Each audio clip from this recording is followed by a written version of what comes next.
Each year, American citizens spend billions of dollars combined to try to make their lawns look a little better. It's estimated that each American citizen, on average, is spending a little over $90 per year on lawn maintenance, lawn care products. And unfortunately, a lot of those lawn care products that we're buying at our local hardware store each week, they may be completely useless, or at least that's what a new class action lawsuit claims. Joining me now to talk about this is Scott Hardy from TopClassActions.com. Scott, we've got a big issue right now with actually Scott's Turf Builder. If you've ever watched any kind of sports game, I'm sure you've seen a commercial for Scott's Turf Builder. It's kind of their target audience right there. And they tell us that this product works, 50% less water. You can put it in your lawn, put it in a dead spot, a spot where you're having trouble growing things. You can barely pay attention to it, and it's going to fill in your lawn. But tests are showing us that that's not happening at all, is it? No, not at all. In fact, I actually bought this product, saw it at a local hardware store, sat a little brown pouch in my lawn, and I said, man, this is ideal. It's got the fertilizer, it's got the mulch, it's got the seed. It looks like I just got to pour it on this brown spot, water it, and we should be in good shape. And boom, I've got awesome grass again. And I can tell you from experience, it didn't work for me.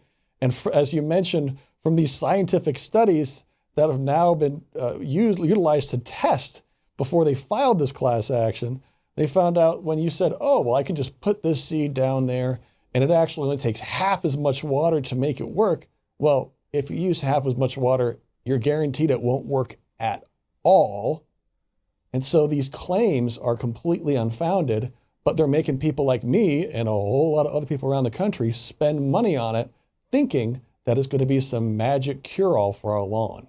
Right. And see, that's the issue here, is that these companies like Scott's from Miracle-Gro that puts this out there, they're basically, it's false advertising. It's deceiving the consumer, the person buying this product, saying you can put this down, and if you use it as directed, it's going to do this. But these studies have been conducted saying that if you use it as directed, you're basically buying garbage that's going to do nothing for you. That's where the problem comes in. It's not that, oh, I bought this Turf Builder and my grass still isn't growing. No.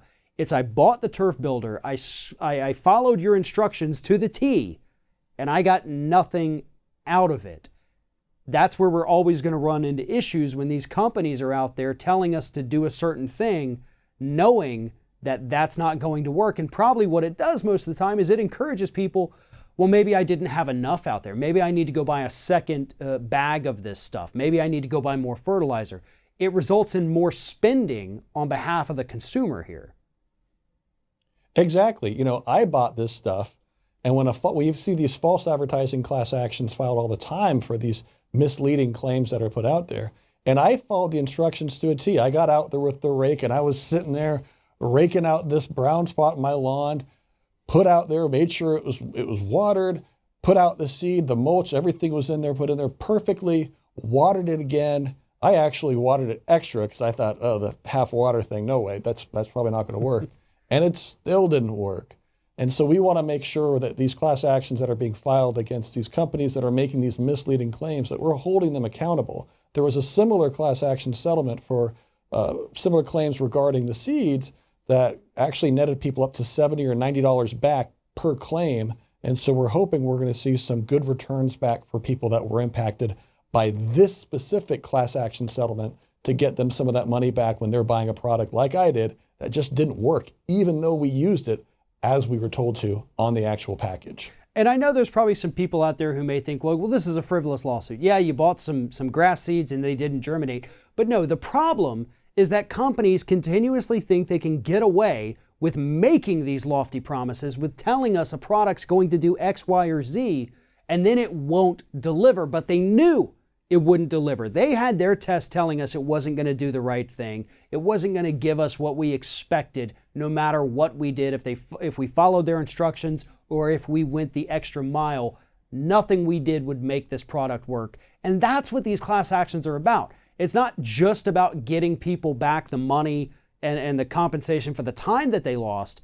It's about holding corporations accountable and hopefully preventing this kind of behavior in the future, isn't it?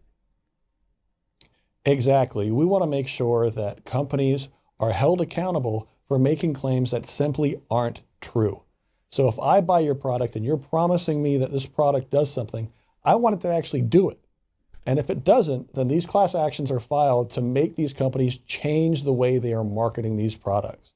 This is going to change. Any settlement we see from this product will not only put some money back in consumers' pockets, but it will also make Scotts Miracle-Gro change how they're marketing their product and change how they're selling it. So that way we aren't duped into buying a product that just doesn't work.